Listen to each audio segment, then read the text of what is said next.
What's going on, guys? Aco here, and today I'm going to teach you how to safe jump. This is something I've got a lot of requests for, and it's a very important part of the game. So let's go ahead and break down some very easy to follow examples. So what is a safe jump? Well, just as the name implies, it is a jump attack that is basically safe. The safe jump that is done correctly is very, very hard for the opponent to stop, and will almost guarantee that the opponent is forced to wake up and block. In most instances, if an opponent tries to mash on a safe jump, they're almost guaranteed to get hit. So now that we know what a safe jump is, let's go over two very simple ways of setting one up. The first way works with almost every character as long as they have a fast recovering jab. Anyone who doesn't have like a big heavy jab or multi-hit jab can use option number one.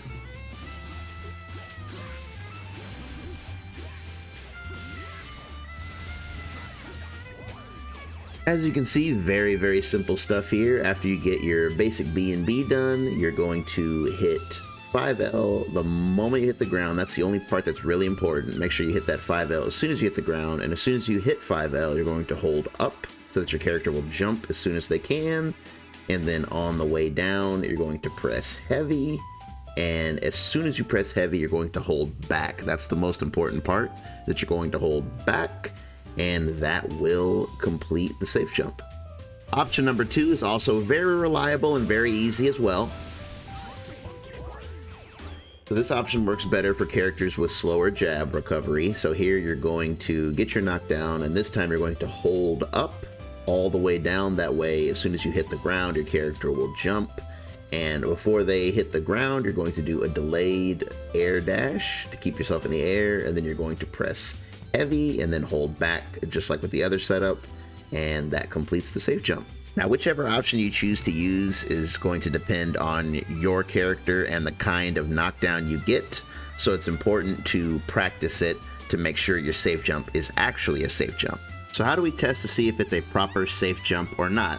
Very simple. You open up the menu, go to enemy settings, scroll all the way down to counterattack settings, and you're going to tell them to do a down heavy. So once they're set to down and heavy, you're also going to make sure the counterattack conditions are after recovery ground, and now you're simply going to knock them down and test it. If you end up getting hit by the down heavy, that means you didn't do it right. However, if you use the method that I showed you, you should very easily stuff it and be able to get a combo.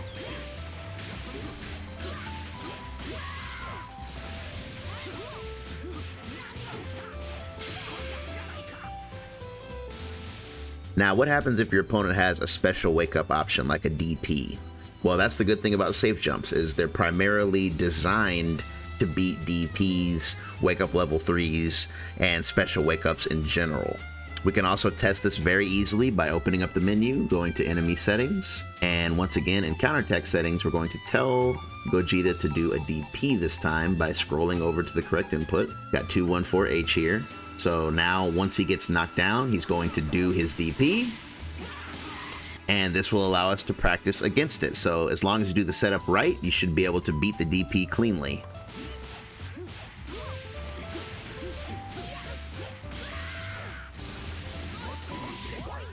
At this point, it should be pretty easy to see why we hold back during the safe jump, because by holding back, it allows us to remain safe against a DP and get our combo, because if our heavy hits, there's plenty of time for us to notice that it hit. However, if they wake up with a reversal, it'll happen so fast that we will automatically block it and still give us plenty of time to do our punish. Not to say that safe jumps are unstoppable. A very simple way of stopping a safe jump is simply for your opponent to reflect. If they reflect it, nothing bad happens to you, but you do lose your chance at continuing your pressure. However, even that is only really an issue if you don't have any assists up. If you have assists available, you can use a safe jump with an assist to cover this situation as well.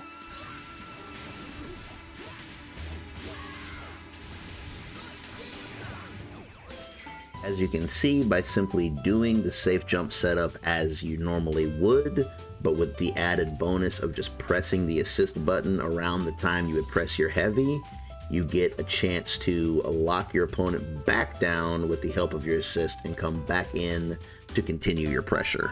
This is a great option against anti-air attacks as well, that is to say attacks that are invincible against air moves, because they will always beat safe jumps and potentially give your opponent their turn back. However, just like with the reflect situation, you can use assist to shut it down completely. Another situation where a normal safe jump won't work is against counters, especially physical counters. Since it is a strike, it will always lose to a counter. However, as with the other examples, you can always use your assist to overcome this. As long as you choose the right option for the right situation and actually take the extra time to sit there and practice it in training mode, it really is not difficult to simply keep your offense going in this game after a knockdown. And that's going to do it for this one. Thanks for listening, guys. Hope you found this helpful. If you did, please leave a like. It does do a lot for the channel. Don't forget to subscribe so you don't miss the next guide or match video or match review. And I will see you fellas next time. Peace.